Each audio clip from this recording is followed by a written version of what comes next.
Venezuelan President Nicolás Maduro led a gathering with leaderships of the Socialist United Party of Venezuela and the Great Patriotic Pole and addressed the consolidation of the ruling party victory in the face of the extreme far right in the country.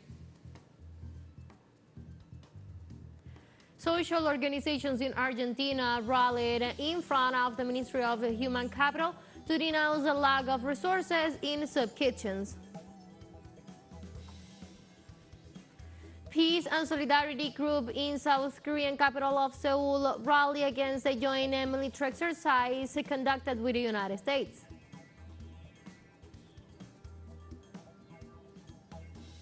Hello, welcome to From the South. I'm Ana Marrero from the teleSUR headquarters in Caracas, Venezuela. We'll be with the news. Stay with us.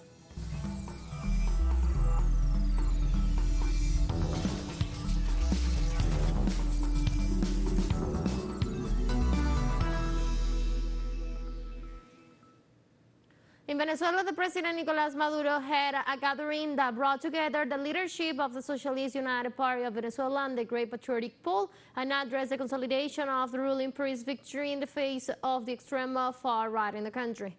During the meeting, the Venezuelan president said that the people have shown confidence in his government to guarantee peace and stability.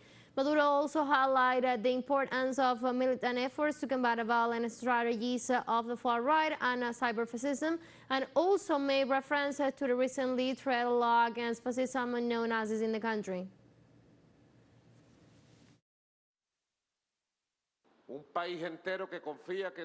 An entire country that trusts that we will continue to be the governing force that guarantees the peace of this country, that guarantees independence, stability, that guarantees the validity of the Constitution, of the law, of order, of social cohesion, of political cohesion, of territorial integrity, of the sovereignty of the nation. We are the greatest force of guarantees for a country, for a people. The President of Venezuela, Nicolás Maduro, assured that he will consolidate the victory against fascism and its intentions of hatred and manipulation in the country.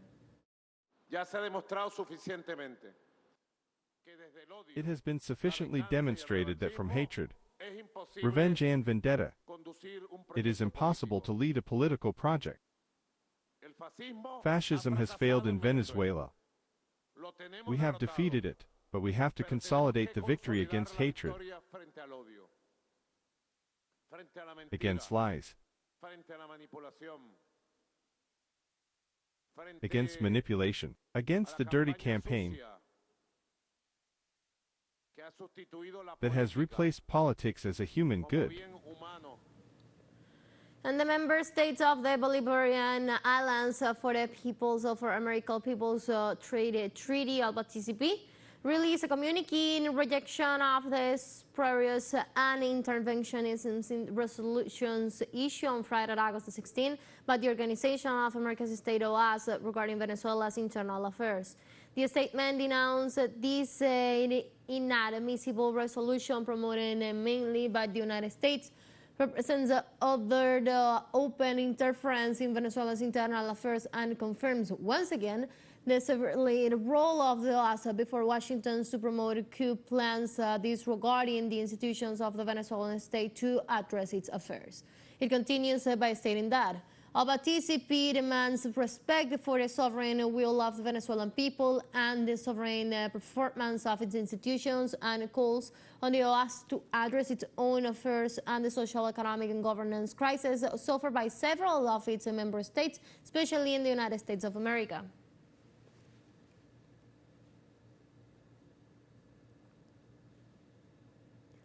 Likewise, on Sunday, the President of Pakistan, Asif Ali Zardari, addressed a letter to his counterpart of Venezuela, Nicolás Maduro, in which he recognized him as the winner of the July 28 presidential elections. The Pakistani head of state highlighted that the third consecutive victory of the Venezuelan president reflects the respect and confidence of the people in his leadership. Furthermore, Ali Zardari assured that both nations will continue on the path of cooperation and strategic alliance for the advancement and development of the bilateral relations between the countries.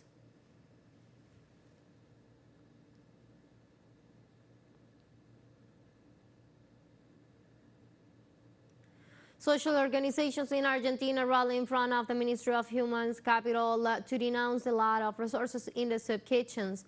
The organizations gathered in the city of Buenos Aires during a national day of anti-pots to denounce what they consider to be an act of violence by the government, which is promoting hunger. The movements condemn the deterioration of the living condition of the citizens, mainly the more than 1 million minors who, according to the UNICEF, go to bed without having dinner. The demonstrators demand that the Minister of Human Capital, Sandra Portobello, provide answers to the worsening social emergency resulting from lack of food policies already budget, such as funds to supply soup kitchens.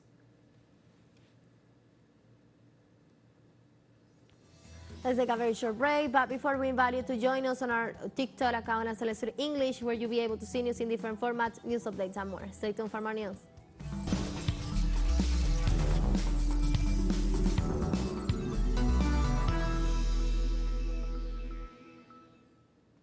Welcome back to From the South. In the United States, the Democratic National Convention is set to begin on Monday at the United Center in Chicago, Illinois. Around 50,000 people are expected to arrive in the city, including thousands of anti-war activists who plan to demonstrate near the convention venue.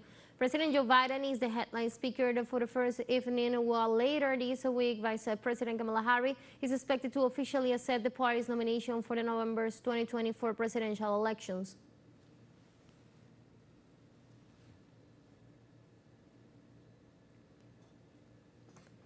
In this context, a group of demonstrators gathered in front of the Democratic National Convention in Chicago in support of the Palestinian people and against the Israeli attacks on Gaza.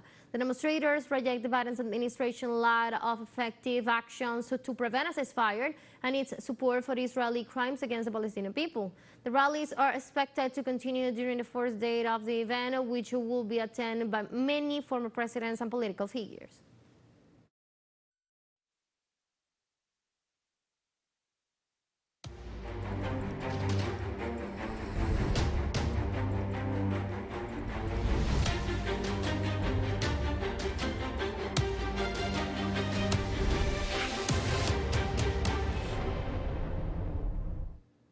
And now we go to Palestine, where negotiations resume on August 15 in the capital of Qatar to seek a ceasefire in the Gaza Strip. Our correspondent in Gaza, Huda Higazi, with the details. On August 15, negotiations resumed again in the Qatari capital of Al Doha, with the participation of Egypt's and Qatar's intermediaries, as well as the US delegation and the Israeli delegation, with the purpose and objective of reaching a ceasefire between the movement of the Palestinian Islamic Resistance Hamas and the Israeli entity. At first, the news was quite positive. It was assured that there was a clear advance in the negotiations, and another second meeting and summit were even expected, but this time in the Egyptian capital of Al-Qaeda. But today, the City of Israel has proposed this meeting for the following week. That is, the meeting that was planned for tomorrow or even for Wednesday has been cancelled and has been left for the following week. However, proceeding to postpone this meeting has some negativity, and it has been assured that the main reason is that the negotiations are still stagnant. First, it was assured that the negotiations had not been discussed of the demands that Hamas wanted and of the main points of difference between Israel and the movement, which are who will take control of the axis of Philadelphia, of the point of Netzarim, in addition to the border crosses of Rafah and Kerem Shalom, and also the delegation. Israel did not have those broad permissions to be able to decide and to be able to debate, but only had very limited permissions, which were those given by the Israeli Prime Minister Benjamin Netanyahu, and supposedly this delegation or the group of professionals that had stayed in the capital, Qatari, of Al Doha, and then went to Egypt to try to reduce the differences until the arrival of that summit that was expected for the next Tuesday or Wednesday, have not been able to achieve anything and today have returned to the occupied territories without having made any progress around the negotiations. Also say that today the U.S. Minister Anthony Blinken was in the occupied territories, had a meeting with the Israeli Prime Minister, in addition to the U.S. Minister of Foreign Affairs, and where he assured them of the need to reach a ceasefire with Hamas. He assured them that in the event that the negotiations are not signed, a climate crisis would break out in everything that is the Middle East. And therefore he has tried to pressure Israel to accept these negotiations, but nevertheless, according to a statement issued by Arab television, which shows what the details of this new proposal have been, which was issued at the summit of August 15 in the capital, Qatari, of Al-Doha, it has been shown that this new proposal does not benefit or speak of the demands that the Hamas movement asks.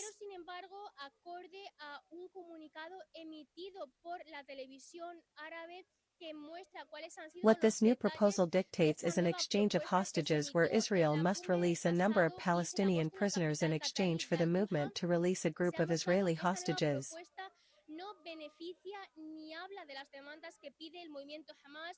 Each in one of the specific phases, since this proposal would be divided into 3 phases.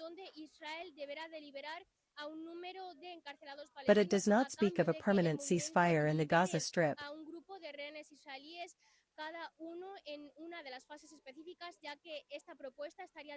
But it speaks of the possibility of reaching a ceasefire and would be debated in the second phase, that is, we would be talking about the possibility of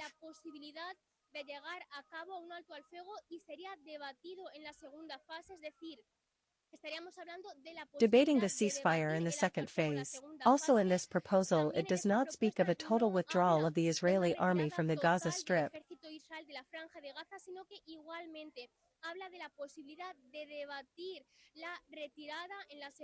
But it also speaks of the possibility of debating the withdrawal in the second phase, but that the army would also be under the control of the Axis of Philadelphia, of the Point of Nedarim, in addition to the borders of Rapish and Qerim, even if not in person.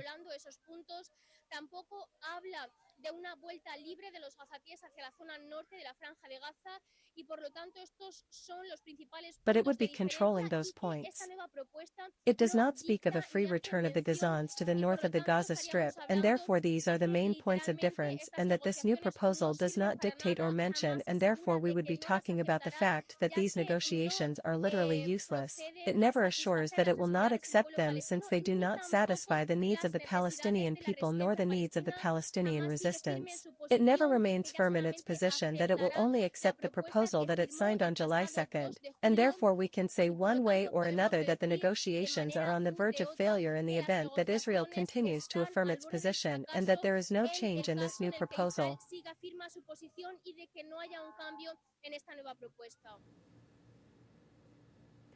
The government of Ireland announced measures against hate speech and harmful content on digital platforms. The authorities are currently discussing a criminal justice bill which seeks to update the 1989 hate speech prohibition law. Among the articles under discussion is one that holds executives of social media companies personally liable for delay in removing hateful and hostile content from their digital platforms. The measures include fines of millions of euros for the offending companies.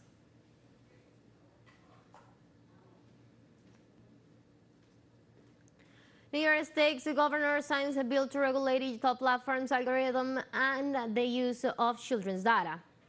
The governor of the state, Democrat Keith Hochul, signed 2 bills into law, making New York the first state in the union to regulate by law social media algorithm. Aims national allegations that apps such as Instagram or TikTok have hooked users with addictive features.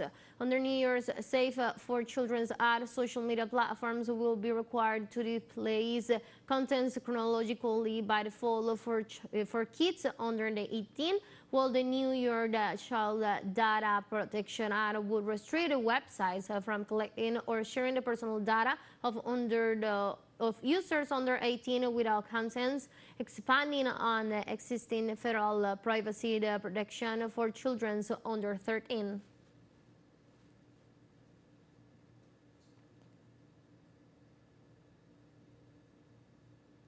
Let's take our last break, but before we invite you to join us on our YouTube channel at teleSUR English, there you'll be able to watch our interviews, top stories, special broadcasts, and more.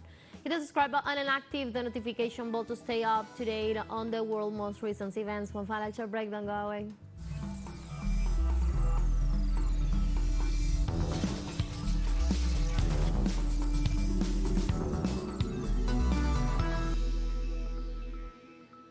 Welcome back.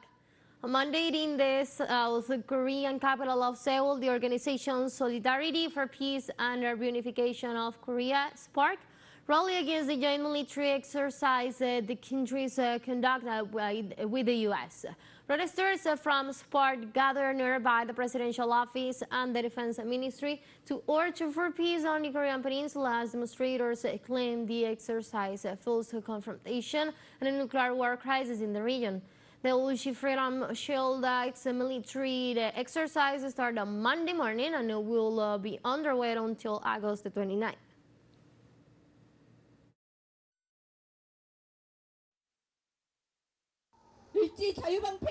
We assert that the cessation of Ulchi Freedom Shield exercises, the rejection of alliance policies that produce confrontation and conflict under the principles of independence, peace, and coexistence that the international community has advanced, and the establishment of friendly and amicable relations between nations are the very voices of peace that humanity should pursue and that should begin on our Korean peninsula.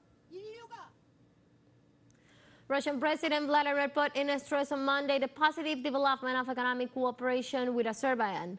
The statement was made after the Russian president met in Azerbaijan capital with that nation's president Ilham Aliyev. The Russian president pointed out that a joint declaration adopted by the two countries sets a new large-scale task for the further dynamic development of the bilateral relations, and the document signed at the meeting will help solve this task. Putin also expressed his gratitude to Aliyev for conditions guaranteed for the implementation of the mutually beneficial agreements.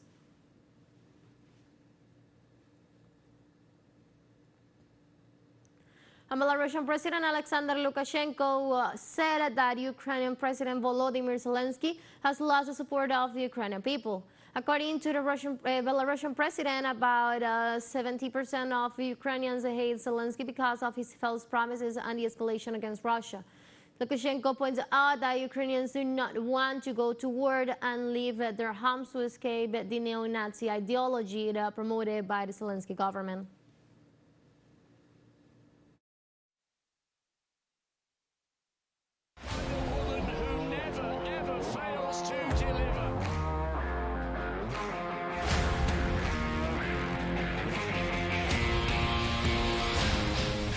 And now changing topics. Poland's Kasia Ivanova won her first Women's Tour de France title by just 4 seconds on Sunday, and she died during the race, clearing finals Alphonse Ascent. For the third women's edition of the renowned cycle stage race, the 29-year-old cyclist reached the summit of the Alps Dutch mountain 1 minute, 1 second behind reigning champion Demi Bellerin from the Netherlands, thus maintaining her grip on the yellow jersey. Ivanova struggles on the ascent, but managed to regroup and fall back in the final 5 kilometers to claim back precious seconds. The Polish cyclist completed the 8-stage tour in 24 hours, 36 minutes and 7 seconds, a mere 4 seconds in front of Bellerin, who finished in second place, with Dutch rider Paulina Royer-Kerd in the podium in third place, just a further 6 seconds behind. To be honest, I've gone through such a terrible time on this climb. Like, I hated everything, to then arriving at the finish line and learning that I won Tour de France, which is insane. It's so mind-blowing because there are so many people I'm really thankful and grateful for, starting with my husband, my family, my whole team, my coach Nate, who put a lot of work to prepare me for that, and quite often he's not really mentioned, so a big thank you for him, especially now. And again, my team, my husband, my family, my friends. Yeah, this victory goes to so many people that contributed to that victory. We have come to the end of this news brief, but you can find these and many other stories on our website at telesurenglish.net. You can also join us on our socials. We're on Facebook, on X, and on Instagram as well. For Telesur English and from the South, I'm Ana Marrero. Thank you for watching.